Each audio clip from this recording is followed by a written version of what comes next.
அப்புறம் இந்த படத்தை பற்றி ஒரே ஒரு விஷயம் மட்டும் சொல்லணும். என்னென்னா, எப்பவுமே ஒரு விதை, அந்த விதை என்பது மண்ணில் விழும்பொழுது தான் அது மரமாக வளரும். தவறி பாறையில் விழுந்துச்சுன்னா அங்கேயும் கண்டிப்பாக வளரும். ஆனால் அதுக்கு சில காலங்கள் எடுக்கும். எங்களுக்கும் அப்படி ஒரு சில காலங்கள் தான் எடுத்திருக்கு. ஆனாலும் ஒரு விஷயம், அப்படி காலங்கள் எடுக்கும் பொழுது எல்லாத்துக்கும் என்ன தோணுன்னா, ஒரு ஸ்டார் வச்சு பண்ணணும் அப்படிங்கிற ஒரு எண்ணம் வரும். ஆனால் எங்களுக்கு ஒரு நட்சத்திரம் கிடச்சிருக்கிறாரு. எப்படின்னா, ஸ்டார்னால் ஒரு படத்தில் தான் இருப்பாங்க.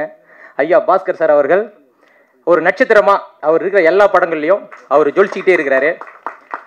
இதில் முக்கியமாக இன்னொரு விஷயம் நாங்கள் குறிப்பிட வேண்டியது இருக்குது. என்னென்னா, பேசிக்காக நான் வந்து ஒரு உதவி இயக்குனர், அசிஸ்டன்ட் டைரக்டர். ஒரு அசிஸ்டன்ட் டைரக்டர் அடுத்தது டைரக்டராக தான் ஆகணும். நான் ஏன் டிஸ்ட்ரிபியூட்டர் ஆனேன் அப்படிங்கிறது கூட ஒரு சின்னதாக ஒரு சின்ன ஒரு விஷயம் இருக்குது. அதை மட்டும் நான் சொல்லி நான் கண்டிப்பாக இந்த இடத்துல அதை பதிவு பண்ணி ஆகணும். என்னென்னா, என்னை நம்பி என்னுடைய நண்பர் ஒருத்தர் படம் பண்ணுறதுக்கு தயாராக இருந்தார். அப்போ உருவாக்கின அந்த கம்பெனியோடைய பேர் தான் தமிழ் சினிமாஸ். கதையெல்லாம் டிஸ்கஷன் முடித்து எல்லாம் பவுண்டட் ஆகிடுச்சு. ஆர்டிஸ்ட்டு அந்த செட்டப்லாம் போயிட்டுருக்கு. திடீர்னு அவர் கிட்டத்தட்ட ஒரு 15 லட்ச ரூபா கிட்ட அவர் அதில் இன்வெஸ்ட் பண்ணிட்டார். பண்ணி இந்த நிறுவனத்தை கொண்டு வரணுங்கிறது அவர் வந்து ஃபாரினில் சிங்கப்பூரில் வேலை செஞ்சுக்கிட்டே எனக்கு ஹெல்ப் பண்ணிகிட்டு இருந்தார். அப்போ நான் ரொம்ப கஷ்டப்பட்டு எல்லாமே அப்டேட் பண்ணிகிட்டே இருப்போம், மணிக்கணக்காக பேசுவோம். ஒரு நாள் திடீர்னு அவர் அன்எக்ஸ்பெக்டடாக ஒரு ஆக்சிடெண்ட்டில் இப்போ என்கிட்ட அவர் இல்லை. அது எனக்கு மிகப்பெரிய ஒரு சோகமான நிகழ்வு. இந்த நேரத்தில் வந்து அவருடைய பேரை நான் பதிவு பண்ணாமல் போயிட்டேன்னா அது மிகப்பெரிய ஒரு அவருக்கு நான் இழைக்கிற ஒரு துரோகமாக ஆகிடும். இப்போ இந்த படத்தை வந்து நான் டிஸ்ட்ரிபியூஷனுக்கு வர்றதுக்கு காரணமே அந்த நிறுவனம் தான். ஏன்னா, ஒரு மனுஷன் என் கூட இருந்து எந்த ஒரு எதிர்பார்ப்பும் இல்லாமல் எனக்கு நிறைய செலவு பண்ணி இந்த நிறுவனத்தை உருவாக்குனார். இதை வந்து படம் எடுக்கிறதுக்கு தான் கோடிகள் தேவை. படம் டிஸ்ட்ரிபியூஷன் பண்ணுறதுக்கு சில லட்சங்களே போதும். அப்போ அவர் உருவாக்கிய அந்த கம்பெனியை அப்படியே என்னால் ஸ்பாயில் பண்ணிவிட்டு விட்டுட்டு அப்படி திரும்பவும் ரோட்டில் இறங்கி எப்படி செய்கிறதுங்கிற ஒரு பெரிய ஒரு நெருக்கடியான சூழல் இருந்தது. அப்போ தான் படத்தை டிஸ்ட்ரிபியூஷன் எடுத்து பண்ணி இந்த நிறுவனத்தை நம்ம வந்து வெளியே கொண்டு வந்துடுவோம் அப்படிங்கிறதுக்காக நான் டிஸ்ட்ரிபியூஷன் எடுத்தோம். அதனால் உருவானது தான் தமிழ் சினிமாஸ். அவர் பேர் வந்து தியாகராஜன், கடலூர்காரரு, என்னுடைய ரொம்ப க்ளோஸ் ஃப்ரெண்டு. இப்போ அவர் இல்லை, இருந்தாலும் இந்த ஸ்டேஜுக்கு வர்றதுக்கு அவருடைய ஆன்மாவும் என் கூட இருக்கிறதா நான் நம்புகிறேன். அப்போது இந்த மாதிரி ஒரு சூழல் வரும்பொழுது ரெண்டே விஷயம் தான் சார். இந்த உலகத்தில் வந்து 100 எதிரிகள் இருக்கலாம் சார்.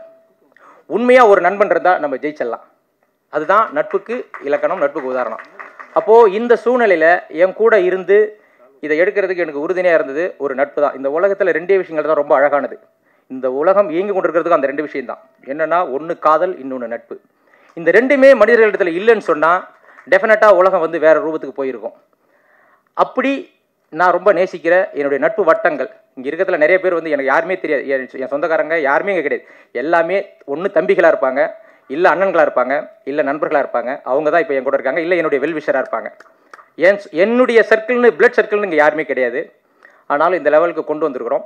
அப்புறம் இன்னொரு விஷயம் சொல்லணும். இப்படி ஒரு படத்தை எடுக்கணும், டிஸ்ட்ரிபியூஷன் பண்ணணும் அப்படின்னு ஒரு முடிவு பண்ணதுக்கப்புறம் நானும் என்னுடைய நண்பர் சிவானி செந்திலும் தொடர்ச்சியாக ஒரு 3 மாதம் இங்கே இந்த ஏரியாவில் யாரை கேட்டாலும் சொல்லுவாங்க, ஒரு 3 மாதம் தொடர்ச்சியாக படம் பார்க்குறோம். படம் பார்த்துட்டு இப்போ நான் இன்னொரு விஷயம் சொல்லணும் இந்த இடத்துல. என்னன்னா, நிறைய சமயம் வந்து நம்ம மற்ற மொழிகள் படம் ஓடுது, நம்ம படம் ஓடலை அப்படின்னு நம்ம வருத்தப்படுறோம். அதில் நியாயம் இருக்குது. ஆனால் நாங்கள் பார்த்த படங்களில் அதில் அந்த நியாயம் இல்லை. நிறைய படம் பார்த்தோம். அப்போது கிட்டத்தட்ட அப்படி பார்த்துட்டு இருக்கும்போது தான் என்னுடைய நண்பர் அருண் ஒரு முறை வந்து எங்களை சந்தித்து இந்த படத்தை என்கிட்ட காமிச்சார். பார்த்த மாத்திரத்தில் இந்த படத்தை எடுக்கணும்னு முடிவு பண்ணிட்டோம். கிட்டத்தட்ட ஒரு 40-50 படங்கள். இது உண்மையை ஃப்ரெண்ட்ஸ், இங்கே இருக்கிற நிறைய பேருக்கு தெரிஞ்சிருக்கும். நாங்கள் வந்து படம் பார்க்குறங்கிறது நிறைய பேருக்கு தெரியும். ஆல்ரெடி ஸ்ப்ரெட் நிறைய பேருக்கு தெரிஞ்சிச்சு. ஆனால் ஒரு நல்ல படம் எடுக்கணுங்கிறதுல மட்டும் நாங்கள் தெளிவாக இருந்தோம். அப்படி ஒரு தேடுதலில் அதான் முன்னாடி சொன்ன மாதிரி ஸ்டார் இல்லைனாலும் எல்லா படங்களும் இருக்கிற ஒரு நட்சத்திரத்தோட படம் எங்களுக்கு கிடச்சிது. இதை லட்டு மாதிரி அப்படியே தூக்கிட்டு அழகாக கொண்டு வந்து ஸ்டேஜில் நிறுத்திட்டோம். இதுக்கு மேலே ஒன்றும் பேசுகிறதுக்கு இல்லை. இந்த படம் உண்மையிலே ஒரு நல்ல படம் என்பதால் தான் எங்களுக்கும் ஒரு என்ட்ரி வந்து ஒரு நல்லா இருக்கணும் அப்படிங்கிறதால தான் இந்த படத்தை நாங்கள் எடுத்தோம். இது முழுக்க முழுக்க இந்த பத்திரிகை துறை நண்பர்களும் மீடியா நண்பர்களும் அதை மீறி நம்ம கூட இருக்கிற வெல் விஷஸ் எல்லாரும் சப்போர்ட் பண்ணி இதை ஒரு சக்ஸஸ் படமாக மாற்றணும். ஒன்றுமே இல்லை சார், நல்ல படம் எடுத்தால் கண்டிப்பாக எல்லா சூழ்நிலையும் ஓடுது. ஒன்று. ரெண்டாவது, பல ப்ரொடியூசர்ஸ் என்ன பண்ணுறாங்கன்னா, படம் எடுக்கும்போதே ட்ரை ஆகிடுறதால விளம்பரத்தில் கான்சென்ட்ரேட் பண்ண மாட்டேங்கிறாங்க. அந்த கொஞ்சம் விளம்பரத்துலேயும் கான்சென்ட்ரேட் பண்ணி ஒரு நல்ல ஒரு பிளானிங் இருந்தால் கண்டிப்பாக சினிமாவை தவிர வேறு நல்ல தொழில் இல்லைன்னு சொல்ல முடியாது. சினிமாவும் ஒரு நல்ல சிறந்த தொழில் தான். அதில் நம்ம ஒரு நல்ல லாபத்தையோ ஒரு நல்ல இடத்தையோ அடையலாம். அதுக்கு வந்து குறைந்தபட்ச நேர்மையும் ஒரு நல்ல சிந்தனைகளும் நம்ம எங்கேயுமே நிறை குறைகள் இருக்கத்தான் செய்யும். நாம் என்னத்தை பண்ணணும்னா, நிறைகளை அதிகமாகவும் குறைகளை கம்மியாகவும் இருந்தால் அது சக்ஸஸ் ஈஸியாக வந்துடும். இப்போ நிறைய பேர்கிட்ட வந்து அது அப்படியே உல்ட்டாவாக இருக்குது. அதெல்லாம் நம்ம கொஞ்சம் பர்சனலாக சுய விமர்சனம் பண்ணிக்கிட்டு சினிமாவை அடுத்த கட்டத்துக்கு கொண்டு போகணும். இதுதான் இப்போ நான் சொல்ல விரும்பினது. ஏதாவது தவறாக பேசியிருந்தா I am really very sorry. என்னென்னா படம் நல்லா வந்திருக்கு, இந்த ஸ்டேஜ் வரைக்கும் கொண்டு வந்துட்டோம். உங்களுடைய எல்லாருடைய ஆதரவும் எங்களுக்கு தேவை. Thank you very much. வாழ்த்துக்கள். அடுத்து தனியாகவும் ஒரு படத்தில் ஹீரோவாக பண்ணுறாப்புல. வாழ்த்துக்கள் விஸ்வா. வாழ்த்துக்கள் தம்பி. மேடையில் இருக்கும் அனைத்து ஜாம்பவான்களுக்கும் முதல் வணக்கம். இன்னைக்கு இந்த இடத்துல நான் நிற்கிறதுக்கு மெயின் காரணம் மீடியா பீப்புள்ஸ் தான். ஸோ நான் ஃபஸ்ட் ப்ராஜெக்ட் என்னோடய அட்டகத்தில் ஆரம்பித்து இன்னைக்கு அக்கரன் வரைக்கும் நான் வந்து செலக்ட் பண்ணிகிட்ருக்கேன் ஒவ்வொரு ப்ராஜெக்டும். ஸோ அதுக்கு எனக்கு நல்ல ஒரு அட்ரஸ் கொடுத்து என்னை ஒவ்வொரு படத்துக்கும் மோட்டிவேட் பண்ணக்கூடிய பத்திரிகை நண்பர்கள், ஊடக நண்பர்கள், பிரிண்ட் மீடியா, உங்களுக்கு தான் முதல் நன்றியை நான் சொல்லணும். அதே நேரத்தில் இதுவரைக்கும் எனக்கு முதல் படத்துலேருந்து இன்றைக்கு வரைக்கும் எடுத்த அனைத்து இயக்குநர்களுக்கும் இந்த இடத்துல நான் நன்றி தெரிவிச்சுக்கிறேன். அக்கரன் படம், இந்த படத்தில் நான் நடிக்கிறதுக்கு முதல் காரணம் இந்த படத்தோட சினிமாட்டோகிராஃபர் மிஸ்டர் ஆனந்த் சார். நிறைய பேருக்கு இந்த படத்தில் ரெஃபர் பண்ணியிருக்கிறாங்க. அது இங்கே வந்து மேடையில் சொல்லும்போது எனக்கு தெரியுது. இதுக்கு நான் பிஃபோராக நான் வந்து சிங்கர் மனோ சாரோட சன் துருவன் அவரோட படத்தில் பிரதர் கேரக்டர் பண்ணிகிட்டு இருந்தேன். அந்த படத்தோட சினிமாட்டோகிராஃபர் மிஸ்டர் ஆனந்த் சார் தான். ஸோ ஆனந்த் சார் அந்த படத்தோட பிரேக்கில் ஷார்ட் டைமில் முடித்ததுக்கப்புறம் என்னை கூப்பிட்டு தனியாக கூப்பிட்டு பேசுவாங்க.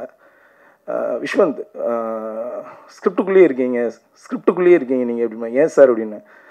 இல்லை, கட் சொன்னதுக்கப்புறமும் அந்த கண்டென்ட்டுக்குள்ளேயே இருக்கீங்க, நான் வாட்ச் பண்ணிக்கிட்டே இருக்கேன் அப்படின்னாங்க. எனக்கு புரியல அது ஏன் இப்படி சொன்னாங்கன்னு. ஸ்கிரிப்ட் படிச்சிட்டிங்களான்னு கேட்டாங்க. ஆமாம் சார், நான் ஃபுல் ஸ்கிரிப்டும் படிச்சிட்டேன் அப்படின்னேன். தெரியுது அப்படின்னாரு. அது எதுக்கு அப்படி சொன்னாங்கன்னு எனக்கு புரியல. பட் அது எதுக்குங்கிறது இந்த படத்துக்கு நான் கமிட் ஆனதுக்கப்புறம் தான் தெரிஞ்சுது. காரணம் என்னென்னா, அந்த இடத்துல அவர் ஏதோ ஒரு விஷயம் ஜட்ஜ்மெண்ட் பண்ணியிருக்கிறாரு. இந்த படத்தில் மிகப்பெரிய ஜாம்பவான் MS பாஸ்கர் சார், அவர் கூட நான் ஒரு சின்ன ஒரு கதாபாத்திரமாக இதில் ட்ராவல் பண்ணியிருக்கேன். அந்த கதாபாத்திரத்துக்கு என்னையே ரெஃபர் பண்ணது மிஸ்டர் ஆனந்த் சார். நன்றி சார், தேங்க்யூ ஸோ மச். ஏன்னா MS பாஸ்கர் சாரோட பிக்கஸ்ட் ஃபேன். இங்கே மேடையில் இருக்க நிறைய பேர் சொன்னாங்க. MS பாஸ்கர் சாரோட ஆரம்ப படத்துலேருந்து இப்போ வரைக்கும் சொல்லியிருக்கிறாங்க. சாரை பற்றி ஒரே ஒரு விஷயந்தான், எந்த படம் பண்ணாலும் அவர் எல்லாரும் சொல்கிறாங்க இந்த படத்தில் ஹீரோங்கிறாங்க. அப்படி கிடையாது.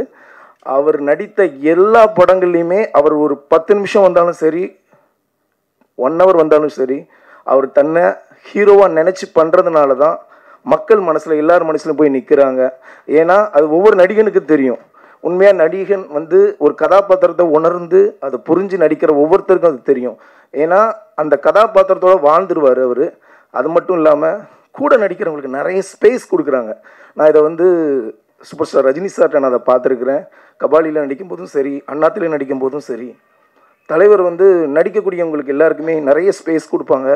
நடித்து முடித்த உடனே ஒவ்வொருத்தரையும் கூப்பிட்டு தனிப்பட்ட முறையில் அவ்வளோ பேருக்குமே வந்து அவர் சொல்லுவார், இந்த சீன் நல்லா பண்ணீங்க, இந்த டைலாக் நல்லா பண்ணீங்கன்னு. அதே மாதிரி நான் அக்கரன் படத்தில் வந்து பாஸ்கர் சார் கூட பண்ணும்போது அந்த ஃபீல் எனக்கு வந்துச்சு. சார் ரொம்ப ஹாப்பி சார், உங்கள் கூட ஒர்க் பண்ணது எனக்கு ரொம்ப ஹாப்பி. அதுக்கு இந்த வாய்ப்பு அளித்த திரு அருண் கே பிரசாத் சாரை பற்றி சொல்லணும்னா, டைரக்டர் சாரை பற்றி சொல்லணும்னா, கபாலிக்கு முன்னாலேயே நானும் அவரும் மீட் பண்ணியிருக்கிறோம். ஒரு ப்ராஜெக்டுக்காக நாங்கள் 2 பேரும் சேர்ந்து பண்ணணும்னு பயணம் பண்ணோம். பட் அந்த ப்ராஜெக்ட் அக்கரனில் வந்து ஜாயின் ஆகிடுச்சு. ஸோ ரொம்ப ஹாப்பி சார் உங்கள் கூட ஒர்க் பண்ணது. மற்றும் மேடையில் இருக்கிற அனைத்து பெரிய ஜாம்பவான்கள் எல்லாருக்குமே இந்த இடத்துல நான் நன்றி தெரிவிச்சுக்கிறேன். தனிப்பட்ட முறையில் பேசினா டைம் அதிக நேரம் எடுக்கும். இன்றைக்கு விழா நாயகன் ஹரி சார், வாழ்த்துக்கள். நெக்ஸ்ட்டு அனிருத் சார் மாதிரி வரப்போகிறீங்கன்னு தெரியுது. இதில் உங்கள் ட்ரெஸ்ஸிங் சென்ஸே தெரியுது, ரொம்ப நல்லா இருக்குது. உங்கள் மியூசிக் ரொம்ப நல்லா இருக்குது. அதுவும் அந்த சாங் சாரோட அந்த மாஸ் ஆக்ஷன் சாங் ரொம்ப ரொம்ப சூப்பராக இருந்தது. அண்டு இந்த படத்தில் ஒர்க் பண்ண எல்லா டெக்னீஷியனுக்கும் இந்த இடத்துல நான் நன்றி தெரிவிச்சுக்கிறேன்.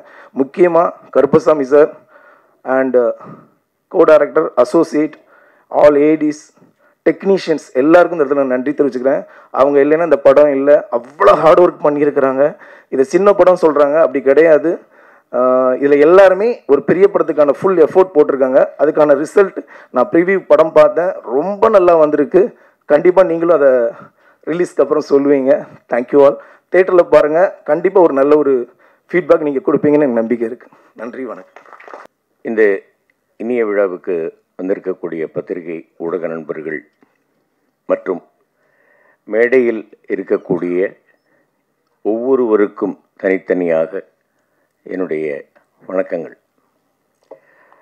இந்த படத்தில் நடித்திருக்கக்கூடிய நடிகர்கள் எல்லாரையும் நான் சொல்லிடுறேன். முதல்ல கபாலி விஸ்வாந்த், அப்புறம் வெண்பா, பிரியதர்ஷினி, கார்த்திக் சார், அப்புறம் ஆகாஷ், அப்புறம் மாப்பிள்ளை நமோ நாராயணன். அதுக்கப்புறமா தயாரித்து நடித்திருக்கக்கூடிய அன்பு மகன் கார்த்திகேயன் அவர்கள். அதுக்கப்புறமா உருவாகிறதுக்கு காரணமாக இருந்த எக்ஸ் ப்ரொடியூசர் கருப்பசாமி அவர்கள், விமல் அவர்கள், ரஞ்சித் அவர்கள், அதுக்கப்புறமா வெண்பா அவர்களுடைய தாயார், எல்லோருக்கும் இந்த படக்குழுவினர் சார்பாக என்னுடைய மனமார்ந்த நன்றிகள். தம்பி ஹரி அவர்களுடைய மியூசிக் ரொம்ப பிரமாதம், அருமையாக இருந்தது. இந்த 2 சாங்கும் கேட்கும் பொழுது நான் ஏற்கனவே கேட்டேன், இருந்தாலும் சரவடி சரவணன் மாஸ்டர் ரொம்ப ஈஸியாக சொல்லி கொடுத்து நம்மகிட்ட இருந்து அந்த எப்படி நம்மளால் என்ன முடியும் அப்படிங்கிறத வச்சு அந்த சிறப்பாக அந்த ஃபைட்டை பண்ணக்கூடியவர். முதல்ல இந்த படத்திற்கு எங்கிட்ட நீங்கள் பண்ணணும் மாமா அப்படின்னு என்கிட்ட பேசின எங்கள் அக்காவோட மகன் மது, இந்த மாதிரி அருண்னு எனக்கு வேண்டிய டைரக்டர் ஒருத்தர் இருக்கிறாரு மாமா, அவர் ஒரு படம் பண்ணணுன்றாரு. சரிப்பா பண்ணலாம். இதில் நீங்கள் தான் மாமா லீடு கேரக்டர் அப்படின்னாப்புல. டைரக்டர் ப்ரொடியூசர் யாருப்பா உனக்கு ரொம்ப வேண்டியவங்களா அப்படின்னா, ஆமாம் மாமா எனக்கு ரொம்ப வேண்டியவங்க. அப்புறம் எதுக்கு இந்த வில்லங்கத்துக்குள்ளே இந்த விஷ பரீட்சைகளை கொண்டாந்து அவங்கள விட்றேன்னு கேட்டேன். இல்லை மாமா அப்படிலாம் கிடையாது, அது கதை அந்த மாதிரின்னு. கதையெல்லாம் அந்த மாதிரி சரி அப்படி நீங்கள் அதுக்கப்புறமா சரி ரைட்டு சரி வர சொல்லு, இப்போ நான் கேட்குறேன் ஏதாவது ஒரு நல்ல கேரக்டராக இருக்கும் அப்படின்ற மாதிரி தான் நான் கேட்டப்போ. பார்க்கிங்கில் 2 பேருக்கு ஹரிஷுக்கும் எனக்கும் ஈக்குவலாக இருக்கிற மாதிரி, ஒரு முதியவருக்கும் ஒரு இளைஞனுக்கும் நடக்கக்கூடிய சண்டை அந்த மாதிரி ஏதாவது இருக்கும் அப்படின்னு நான் நினச்சேன். மகன் அருண் கதையை சொன்னாப்புல. சொல்லும்போது தான் ஓஹோ உண்மையிலேயே வில்லங்கம் தான் இது அப்படின்னு நான் நினச்சேன். நான் சொன்னேன், அப்பா இந்த மாதிரி இல்லை வேணாம்ப்பா, நீங்கள் வேறு யாரையாவது வச்சுங்க. இல்லைப்பா, அந்த வயசு, அந்த ஒரு முதியவர் அப்படின்ட்டு ஒரு இது சொன்னார். அதான் மிதித்த பாம்பு மட்டும் இல்லைப்பா, மண்புழு கூட திரும்பி கடிக்கிறதுக்கு முயற்சி பண்ணோம். அந்த மாதிரி ஒரு கதை தான்ப்பா, அந்த மாதிரி ஒரு கேரக்டர் தான் இது அப்படின்னு சொல்லி என்னை ஒத்து வச்சார். எல்லாருமே நீங்கள் தான் ஹீரோ, நீங்கள் தான் ஹீரோ அப்படின்னாங்க. எனக்கு அதெல்லாம் ரொம்ப பயம். ஆரம்ப காலத்திலேருந்தே நான் என்கிட்ட ஜெயம் ரவி ஒருத்தர் ஒரு ஃபங்க்ஷனில் பார்த்துட்டு கேட்டாப்புல, அப்பா 20 வருஷத்துக்கு முன்னாடி பார்த்த மாதிரி அண்ணா அப்படியே இருக்கிறாப்புல, எப்படிண்ணா அந்த மாதிரின்னாப்புல. அதுக்கெல்லாம் சின்ன வயசுலேயே வயசாகணும்னா அந்த மாதிரி வயசான கேரக்டர் அப்படிங்கிறதுனால நமக்கு இந்த கேரக்டர் கொடுத்துருக்குறாங்க அப்படின்ற மாதிரி. ஷார்ட்ஸ் இப்படி வைங்க, இப்படி நடந்து வாங்க, இப்படி வாயை தருங்க அப்படின்னு அவர் ஒரு பக்கம், மாஸ்டர் ஒரு பக்கம், தலைவர் ஆனந்த் சார் ஒரு பக்கம். ஆனால் நீங்கள் அங்கே இருந்து நடந்து வாங்க, இன்னும் கொஞ்சம் ஃபாஸ்ட்டாக வாங்க, இன்னும் கொஞ்சம் ஃபாஸ்ட்டாக வாங்க, வேகமாக ஓடாத குறையாக வேகமாக நடந்து வர்றது. ஆனால் அதை இவர் என்ன பண்ணுவார், ட்ராக்கு போட்டுக்கிட்டு உட்காந்து வேகமாக தள்ள சொல்லி, அதில் என்ன இவர் போயிட்டு ட்ராக்கினுடைய தூரத்தில் இங்கேருந்து பாகிஸ்தான் வரைக்குமே போயிருக்கலாம். அவ்வளோ தூரத்தில் போயிட்டு என்னை மட்டும் வேகமாக வர சொல்கிறது, அதை அழகாக எடுத்தார். அந்த மாதிரி எல்லோருடைய முயற்சியால் ஏதோ இந்த எனக்கும் இந்த மாதிரி ஒரு கேரக்டர், நல்ல கேரக்டராக கொடுத்து இந்த படத்தை மிகச் சிறப்பாக பண்ணியிருக்கிறார்கள். எனக்கு எப்பவுமே குழந்தைகள் ரொம்ப பிடிக்கும். மகன் அப்படின்னு சொல்கிறது ஒரு பக்கம் இருந்தாலும் மகள்களை ரொம்ப பிடிக்கும். என்னுடைய மகளாக யாராவது எந்த குழந்தையாவது பெண் குழந்தைகள் என்கிட்ட அப்பா நான் அப்படியே உருகிடுவேன். அந்த மாதிரி இந்த படத்தில் வெண்பாவும் பிரியதர்ஷினியும் அப்பா அப்படின்னு எனக்கு என்கிட்ட கிண்டல் பண்ணி, என்னுடைய மகள்கள், என்னுடைய மகன் எல்லாரையும் என்கிட்ட எப்படி விளையாடுவாங்களோ அந்த மாதிரி அவங்களும் விளையாண்டு ரொம்ப நல்லா இருந்தது. நான் ரொம்ப ஹம்பிளாக இருந்தேன் அப்படின்னு வெண்பா சொல்லிச்சு. என்ன இருக்குது, இது எங்கள் அப்பா சொன்னார், உனக்கு எந்த ஜென்மத்திலையும் எந்த இதுலேயும் எந்த நிலைமையிலையும் உனக்கு தலைக்கணம் மட்டும் வேண்டாம் அப்படின்ட்டு. அதனால தான் எனக்கு சின்ன வயசுலேயே முடி ஓட்டி போச்சு, என்னமோ தெரியல, கனம் வேண்டாம் அப்படின்ட்டு. அதனால் இந்த குழந்தைகள் எல்லோரும் முக்கியமாக பொறுமையாக இருந்து ரொம்ப இதுவாக நமக்கு இதுவாக சொல்லி கொடுத்தாரு அப்படின்னு எல்லாம் கபாலி விஸ்வாந்த் சொன்னார். நைட்டு எடுக்க போகின்ற ஒரு 2 ஷாட்டுக்காக அவர் மத்தியானத்திலேருந்து அந்த மேக்கப் போட்டுக்கிட்டு உட்காந்துருந்தார். அந்த பொறுமையை நான் அங்கே பார்த்தேன். அண்ணா சூப்பர் ஸ்டார் அவர்கள் கூப்பிட்டு பாராட்டியிருக்கிறாங்கன்னா அந்த பாராட்டு அவர் நிச்சயமாக ஒரு 100% தகும் அவருக்கு. அந்த அளவுக்கு அவர் வந்து பொறுமை, அங்கேருந்து காலையில் வந்தோடனே எல்லாரையும் ஒரு முகமலர்ச்சியோட வணக்கம் வைக்கிறது. எல்லாருமே சொல்கிறேன் நான், அருணும் சரி, டைரக்டரும் சரி, எல்லாருமே சொல்கிறேன். இங்கே இருக்கக்கூடியவர்கள் எல்லாருமே வந்து ரொம்ப மலர்ந்த முகத்தோடு இருக்கக்கூடியவர்கள் தான். தம்பி முருகன் அந்த மாவட்டம், அவராகட்டும் எல்லாரையுமே சொல்கிறேன் நான் பொதுவாகவே. அந்த மாதிரி இந்த ஷூட்டிங் ஸ்பாட்டே வந்து ரொம்ப நல்லா இருந்தது, ஜாலியாக இருந்தது, அற்புதமாக இருந்தது. ரொம்ப ஒரு நல்ல படம் பண்ணியிருக்கிறாங்க. இந்த படத்தில் நான் வந்து வேர்க்காமல் நடித்த கேரக்டர் இது அப்படின்னு சொல்லலாம். அதுக்கு மேலே ஏன்றதை நான் இப்போ சொல்லக்கூடாது, அப்புறமா நீங்கள் தெரிஞ்சுக்கங்க. ரொம்ப நல்ல கதை. அவர் சொன்ன ஒரு பாயிண்ட் எனக்கு ரொம்ப பிடிச்சது. மண்புழுவை கூட நம்ம மிதிச்சா அது திரும்பி கிடைக்கிறதுக்கு முயற்சி பண்ணப்பா, அந்த மாதிரி ஒரு பாதிக்கப்பட்ட ஒரு பெரியவருடைய கதை தான் இது அப்படின்னாங்க. சரின்ட்டு பண்ணேன், நல்லா வந்திருக்கு. அதற்கு மேல் அதை நல்லபடியாக ஓட வைக்க வேண்டியது பத்திரிகை ஊடகத்துறை நண்பர்களாகிய உங்களுடைய மற்றும் தமிழ் ரசிக பெருமக்களுடைய பொறுப்பு, இறைவனுடைய பொறுப்பு. இந்த படத்தில் எனக்கு வாய்ப்பளித்த என்னுடைய அன்பு மகன்கள் கார்த்திக் ஆகட்டும், கருப்பாகட்டும், அப்புறம் விமல் சார் ஆகட்டும், ரஞ்சித் ஆகட்டும், என்னுடைய அன்பு மகன் அருண் கே பிரசாத் ஆகட்டும். அருண் கே பிரசாதெல்லாம் நிச்சயமாக ஒரு பெரிய டைரக்டராக வரணும், நல்லபடியாக வரணும். உங்கள் எல்லாருடைய ஆசீர்வாதமும் அது இருக்கணும். நிச்சயமாக இந்த படத்தை நல்லபடியாக ஓட வைப்பீங்கிற நம்பிக்கையோடு, இதயபூர்வமான நன்றியோடு உங்கள்கிட்டேருந்து விடைபெறுகிறேன். நன்றி, வணக்கம். எல்லாருக்கும் நன்றி, வணக்கம். எல்லாரையும் வரவேற்கிறேன். எல்லோரும் பேசிட்டாங்க, அதுவும் மெயினாக நம்ம எம்எஸ் பாஸ்கர் சார் பேசிட்டாங்க. இதுக்கு மேலே எனக்கு ரொம்ப பேசிக்க இல்லை. Tamil cinemas and Shivani studios நல்ல சினிமாக்களை வெளியிடுறதுல ரொம்ப பெருமையாக இருக்கும். அதில் அக்கறையில் ரிலீஸ் பண்ணுறதுல மிக மிக பெருமை. ஒரு சின்னதாக ஒரே ஒன்று சொல்லணும். இப்போ எல்லோரும் என்ன சொல்கிறாங்கன்னா, சினிமா எடுக்கிறது ஈஸிங்க, ஆனால் ரிலீஸ் பண்ணுறது ரொம்ப கஷ்டம்னு. ஏன் கஷ்டம்னா, ஈஸியாக எடுத்துட்டா எதையுமே படம் நல்லா இருக்காது. சினிமா கஷ்டப்பட்டு எடுத்தோம்னா ரிலீஸ் பண்ணுறது ஈஸியாக இருக்கும். ஸோ நல்ல கதை அது கஷ்டப்படுங்க, நல்ல டைரக்ஷன், நல்ல டீம் எல்லாம் இருந்துச்சுன்னா நல்லாயிருக்கும். அக்கரன் அந்த மாதிரி படம், அதனால் ரிலீஸ் பண்ணுறோம். இது மாதிரி நிறைய படம் ரிலீஸ் பண்ணணும்னு ஆசைப்படுறோம். நன்றி. நிறைய ஆக்டர், நிறைய பெரிய பெரிய ஹீரோஸ்லாம் வந்து இந்த ஸ்டோரியை பண்ணிட்டாங்க. இதில் என்ன வித்தியாசம் காட்ட போகிறீங்க? நீங்கள் படம் பார்க்கும்போது கண்டிப்பாக தெரியும் சார். ஆல்ரெடி இப்போ நிறைய சீன் வெளியே சொல்லிட்டோம். உங்களுக்கு ட்ரெயிலில் பார்க்கும்போது ஒரு கண்டென்ட் தெரிஞ்சிருக்கும். நான் மேற்கொண்டு சொன்னால் கண்டிப்பாக கதை உங்களுக்கு புரிஞ்சிடும். ஆனால் நீங்கள் படம் கண்டிப்பாக ப்ரீ போடும்போது உங்களுக்கு தெரிஞ்சிடும் சார். எம்எஸ் பாஸ்கர் சார், உங்களுக்கு சார் எப்பவுமே உங்களை வந்து பார்த்த ஒரு சாயலில் வந்து ரஜினி சார் மாதிரி இருக்குன்னு சொல்லிட்டு சொல்லுவாங்க. ஆனால் ஒரு ஷாட்டில் வந்து உங்களுக்கு வச்சுருப்பாங்க ஃப்ரேமு. அதே ஷாட் வந்து நீங்கள் பார்த்தீங்கன்னா 3 முகத்தில் ஒரு ஷாட் வச்சுருப்பாங்க, ரஜினி சார் நடந்து வர மாதிரி. அந்த ஷாட்டை பார்த்துட்டு ஏதாவது சொன்னாங்களா யாராவது உங்களை பற்றி, அதை பற்றி? இல்லை அதெல்லாம் ஒன்றும் இல்லை. அதாவது சிவாஜி படம் நடிக்கும்போது அண்ணா வந்து சொல்லுவாங்க, பாஸ்கர் பாருங்களேன் என்ன மாதிரியே இருக்காப்புல அப்படின்ட்டு. அது நான் சொல்லுவேன், எனக்கு அது ரொம்ப பெருமைண்ணா அந்த மாதிரி நான் இருக்கிறதில்ல அப்படிங்கும்போது ரொம்ப அண்ணாவே ரொம்ப ஆசையாக இருப்பாங்க. பட் இந்த ஷாட்டை பார்த்துட்டு யாரும் இது வரைக்கும் ஒன்றும் சொல்லலை. இங்கே ஒரு இதுக்கு வரும்பொழுது தான் நான் அண்ணாவுக்கு ட்ரெஸ் தைக்கிற சாய் தான் எனக்கும் ட்ரெஸ்ஸை தைச்சு அதே மாதிரி தைச்சி கொடுத்துருந்தாரு. இதே மாதிரி தாடி வச்சுக்கிட்டு வரும்போது சூப்பர் ஸ்டாரே பார்க்குற மாதிரி இருக்குது அப்படின்னு சொல்லியிருக்கிறாங்க. நிறைய பேர் சொல்லியிருக்கிறாங்க, அண்ணா மாதிரியே எனக்கு அந்த சாயல் இருக்குது அப்படின்ட்டு. இந்த படத்தில் நடந்து வர்றது பார்த்துட்டு முன்முகம் ஷாட் மாதிரி இருக்குது அப்படிங்கிறதெல்லாம் யாரும் ஒன்றும் சொல்லலை. சரிங்க சார். இப்போ வந்து ஒரு குணச்சித்திர நடிகர் வந்து ஒரு சேஃப் ஜோனில் தான் இருப்பாங்க. எப்பவுமே அந்த கேரக்டர் ரோலில் தான் பண்ணுவாங்க. ஏன்னா அதுக்கு மேலே தாண்டி போனால் அவங்களோட ஒரு ஸ்டெப் எக்ஸ்ட்ரா போகும், ஒரு விஷயம் நடக்கும்னு சொல்லிட்டு ஒரு விஷயம் பண்ணாமல் அப்படியே ஸ்டாப் பண்ணியிருப்பாங்க. நீங்கள் எப்படி சார் இதை முன்னெடுத்து போனீங்க? இல்லை அப்படி கிடையாது சார். இப்போ குணச்சித்திர நடிகர் ரைட், ஓகே. இப்போ பார்க்கிங்கில் என்ன, அது 2 பேர் லீடிங்கு, இதில் வந்து நீங்கள் மெயின் ரோலாக பண்ணுறீங்கன்னு சொன்னாங்க. அதனால் அப்போ மீதி இருக்கிறவங்க அப்புறம் விஸ்வந்த் மெயின் ரோல் எல்லாருமே உங்களை பற்றி தான் சார் சொன்னாங்க. எனக்கு சொல்லுவாங்க, ரைட். அது அவங்களுடைய பெருந்தன்மை. இப்போ என் குழந்தைங்க 2 பேராக என்னுடைய மகள்களாக நடித்த இந்த 2 குழந்தைங்களும் மெயின் ரோல் தான், விஸ்வந்தும் மெயின் ரோல் தான். இதில் நடித்த கார்த்திக் சார் இருக்கிறாரு, அவரும் மெயின் ரோல் தான். அவரை பற்றிலாம் நான் சொல்லியே ஆகணும். என்னன்னாக்க, அவரை வந்து கொண்டு போய் ஒரு இடத்துல உட்கார வச்சுட்டு, அந்த சேரில் உட்கார வச்சுட்டு, அவர் வந்து எழுந்திருக்க முடியாமல் செய்ய முடியாமல் அவரை வந்து அதில் பேஸ் பண்ணிடுற மாதிரி சீனு. அவர் முதுகில் உடம்பு பூரா கம்மை தடவிட்டு அந்த இதில் கையெல்லாம் ஒட்டிக்கிட்டு அந்த கொசு கடியில் சொரியாமல் கூட உட்காந்துக்கிட்டு இருந்தாருங்க. அந்த அளவுக்கு அதான் சொல்கிறேன் நான்.